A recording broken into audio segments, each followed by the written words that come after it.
You're Hey, y'all. So now I'm going to talk to you today about recovery aware workplaces. So here in construction, we we have a lot of substance use disorder, a lot of mental health and psychological well-being issues. And today I want to talk to you about recovery aware workplaces. Is your workplace a recovery aware workplace? Do you have an employment assistance program? Are you unionized out? If you guys are unionized, then you have shop stewards unions are recovery aware. Uh, Unions have help for those that are suffering not only substance use disorder, but any other mental health issues. And that's what we want to talk to you about today. About how are we going to deal with these mental health issues in the workplace? How do we become a recovery aware workplace?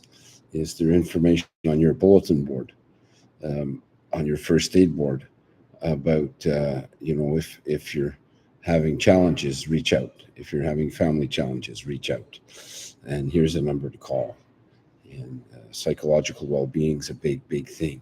We're going to be talking more and more on that. So subscribe to Marquee Safety Systems, www.marqueesafety.com is my website. My name is Paul Marquee.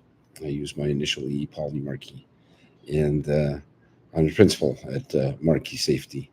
And I'll be bringing you more and more about recovery aware workplaces, about mental health and substance use in the workplace, about psychological well-being. And we're going to talk about solutions. The keynote, my prime keynote on overcoming adversity and how there's success in the ones that recover, in the ones that overcome the adversity of mental health issues, of suicidal ideologies, and, the ones that survived attempted suicide tell us that they really didn't want to die. They're reaching out. They're reaching out for help when we see people that are struggling and suffering. And if your colleague doesn't look well today, talk to him. Ask him just to talk. Sometimes all we need is someone to talk to, someone that'll listen. Try to listen with empathy. Don't jump to conclusions and create answers. Just listen. Just listen. Be there for them. And, and if they're really bad, well, report it. Report it to your supervisor. Report it to your first aid attendant. Report it to your union rep, your Josh committee representative. Here in British Columbia, or in most of all of Canada, we have joint occupational health and safety committees. You don't have that in the States. So in the States, go to your union rep if you can't. Go to your first aid. Who's your first aider? Who do you have to talk to? If you have a union, then you go straight to the union rep. The unions have, excuse me, my nose is itchy, and I'm going to keep going anyway. And so if you have a union representative, that's the person to talk to. If you have a first aid attendant on your project, if you have, go to HR. Even if you don't have an employment and assistance program, go to human resources, because they know where to go. They know what to look for. And or just one day ask. If you're curious, go to HR and say, are we recovery aware? Do we have, for those that might be suffering here in my company, do we have resources? And if we don't, let's get some information. Let's find out what we can do to help our workers when they're down and out, when they're someone's reaching out for help. We have to be there for them. We have to make sure that we're there for them. And